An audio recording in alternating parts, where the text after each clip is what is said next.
It was a call for action, not just words, as Nigeria joins the rest of the continent to mark the 2025 edition of the Day of the African Child at an event organized by the Erudite Growth and Advancement Foundation, EGA, and Project Hope Alive at Tudunwada Secondary School, Wuse, Zone 4, Abuja. The Deputy Speaker of the House of Representatives, Honorable Benjamin Kalu, stressed the urgent need to prioritize children in national budgeting and policy making.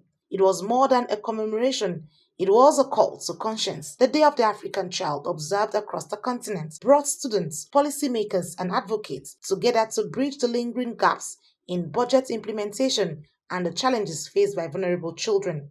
Representing the Deputy Speaker, Honorable Benjamin Kalu, Special Assistant on Women Affairs, Joy Akut, relayed a passionate message. Children must be more than a topic for speeches. They must be reflected in the nation's budgets and policies. With the 2025 theme focusing on child rights-based budgeting, Kalu described the approach as a constitutional duty, not a charitable gesture. Also speaking at the event, the chairman of the House Public Accounts Committee, Honorable Bamidele Salam, said child-centered budgeting must become a non-negotiable part of Nigerians' fiscal policy. Every other thing can wait. The child cannot. Now is the time for us to focus attention not just on our today, but also on our tomorrow, who these children represent. And I want to say that it is not anything difficult. We just need to have a conscious awareness of the centrality of children in all our planning. So what is being called on or called for is a situation where every ministry, department, agency of government, in determining their budget line for a particular year, looks at how each program or project affects children and be very deliberate, very intentional about making provision for how those policies and programs affect children.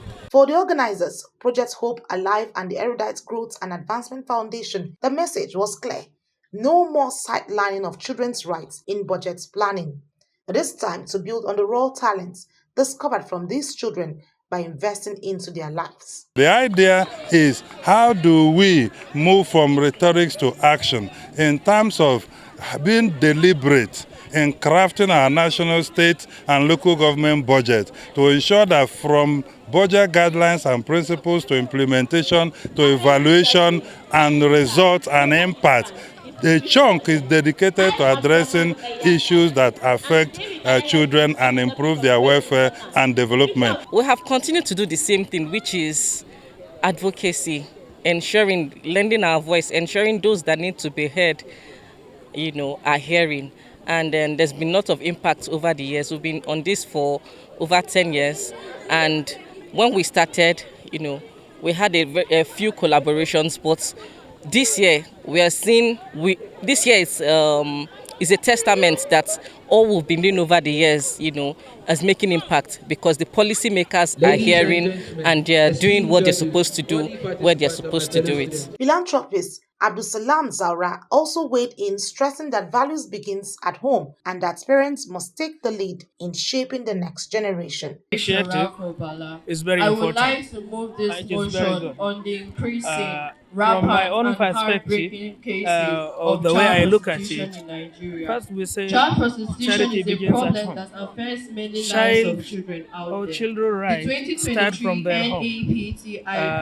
Data shows Bringing that up children over 75% should start of from their trafficking parents. victims Children should were have under a the very age good of upbringing 18. from their parents. Madam It is Speaker, a in full a country where responsibility for parents 20.2 million to start children to are bring out up of their school children and in the 50 proper million way. are As the celebration drew to a close, one message echoed loud and clear.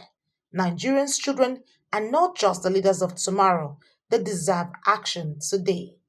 Annie T. Patrick, Core TV News, Abuja.